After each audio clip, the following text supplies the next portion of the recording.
अगर ठेकेदार बाज नहीं आएगा, अगर आप कार्रवाई नहीं करेंगे तो मैं आपसे वादा करता हूं, चाहे मुझको जेल जाना पड़े, मैं यही नगर पालिका में अपमान करूंगा और मेरे खिलाफ FIR होती दोनों, इसको मैं झेल लूंगा।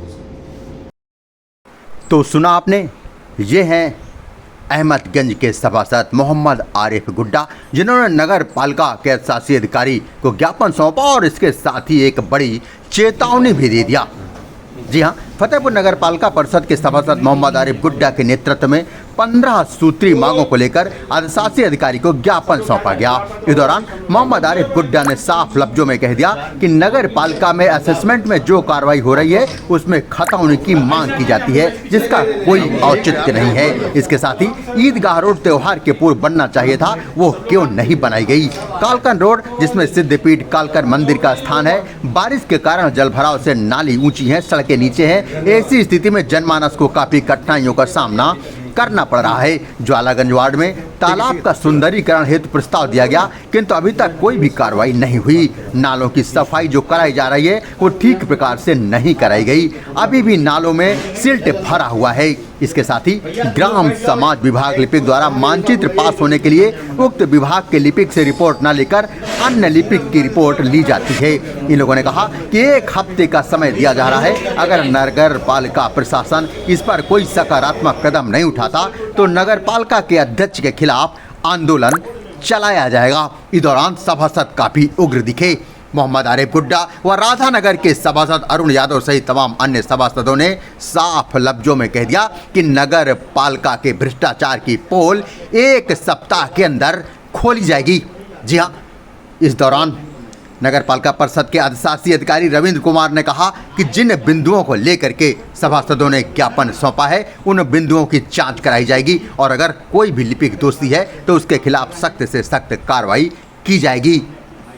बावजूद इसके तमाम सभासदों का ये कहना है कि हर माह बोर्ड की बैठक होनी चाहिए, लेकिन बड़ी बात तो ये है कि बोर्ड की बैठक होती है, जो समस्याएं उठती हैं, जो प्रस्ताव लाए जाते हैं उन पर काम ही नहीं हो पाता। इस पर अधिशासी अधिकारी रविंद्र कुमार ने कहा कि हालांकि बोर्ड की बैठक तो होनी चाहिए, लेकिन इतने दिनों में बोर्ड की बैठक होती है, एक साथ इतना बजट नहीं है कि काम कराया जा सके, लिहाजा सभासदों का गुस्सा लग रहा है जायज है। अब इन हालातों में सभासद क्या निर्णय लेते हैं, 1 सप्ताह के अंदर क्या होने वाला है नगर पालिका में, ये तो पता नहीं। फिलहाल जहां भाजपा के सभासद अभी 24 घंटे पहले ईओ और अध्यक्ष को घेरा था, वहीं अब खुद समाजवादी पार्टी के सभासद, कांग्रेस के सभासद सीधे ईओ और अध्यक्ष को घेर रहे हैं। इन हालातों में ऐसा लग रहा है कि नगर पालिका में कुछ ना कुछ तो हौच पौच जरूर चल रहा है। अब मोहम्मद आरिफ गुड्डा के उग्र तेवर देखने के बाद लग रहा है सारे सभासद अगर एक हो गए तो नगर पालिका में कुछ भी संभव है। 2 को दिया है असेसमेंट को लेकर, त्योहारों में कोई काम ना होना, चाहे नवरात्रि रहा हो, चाहे दशहरा हो, चाहे ईद हो, चाहे बकरीद हो। ईदगाह में जो होता है करीब 2 नमाजें होती हैं और रोडें खराब पहले से पड़ी थी। अब हमारे बकरीद और ईद का त्यौहार हो गया, अब रोड टेंडर कराने से न कराने से कोई हमारा लेना देना नहीं है। इसलिए क्योंकि हम लोग ने चेयरमैन को चुना यहाँ पर, कि हमारे इंडिया गठबंधन का चेयरमैन है, सबने चुना और जीत के राजकुमार भाई यहाँ पे हैं। बड़ी उम्मीदें थे, हम लोग 2 साल उनके साथ ही थे, एक एक पल उनके साथ खड़े थे। जहाँ पे लड़ना पड़ा है हम लोगों को इनके लिए, सत्ता पक्ष के लोगों से लड़े भी हम लोग। उसके बाद जब इनके कई कामों में मैंने कहा कि ये काम अध्यक्ष जी नहीं हुआ, 4 दिन 5 दिन पहले की बात है, उसके पहले भी रहा, पिछले बोर्ड में मैंने कहा कालकन पीठ है हमारे यहाँ अहमदगंज में, आप जाएं वहाँ देखें। अभी पानी बरसा था, मंदिर के अंदर तक पानी गया। मैं आज कई महीनों से कह रहा हूँ कि ये योजना चलेगी, वो योजना चलेगी, योजनाएं सब चली जाती हैं लेकिन रोड नहीं जाती है। यहाँ न पूछा जाता है न भरा जाता है। कहाँ से किसके इशारे पे काम हो रहा है ये मुझको नहीं मालूम। लेकिन बहुत जल्दी बहुत चीज़ों को खुलासा भी करूँगा, क्योंकि हम नगर पालिका में चुन कर आए हैं हम लोग, तो हम लोग जनता का पैसा न बर्बाद हो।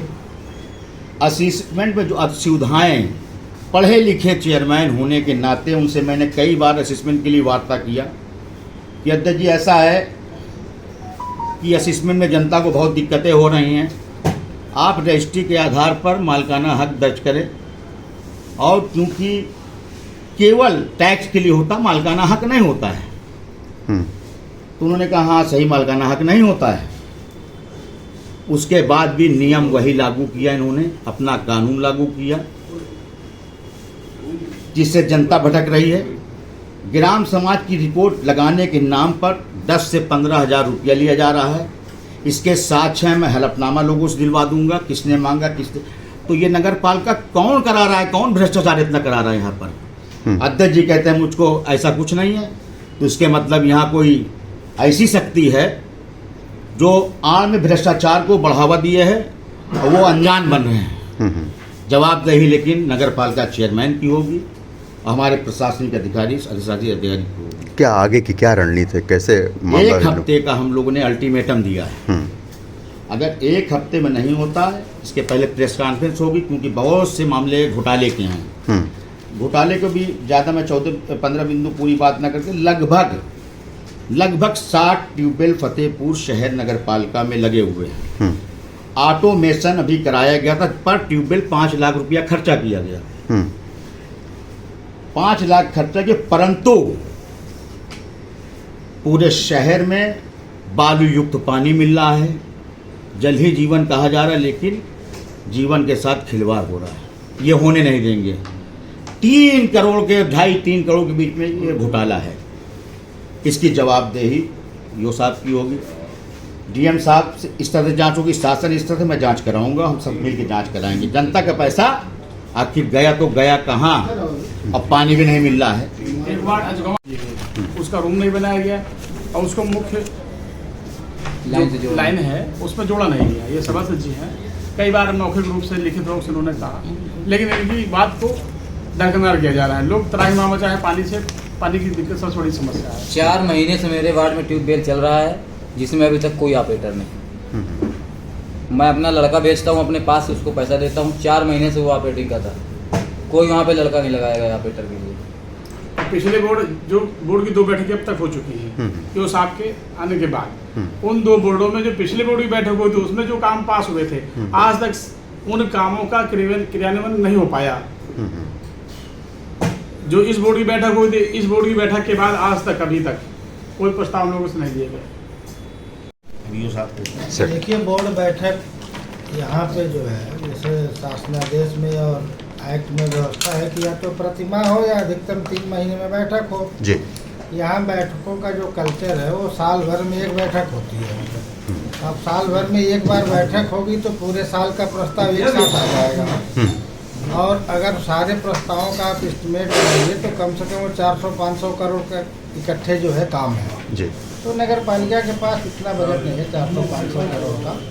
तो उसमें से अभी आज से 3 महीना पहले, जैसे 6 महीना पहले सभी लोगों से हर प्रत्येक वार्ड में 20-20 लाख के काम इन लोगों के सभी वार्डों के जी जो 20-20 लाख के काम जो आवश्यक थे, प्रायोरिटी के थे, वो लेकर के कराए गए।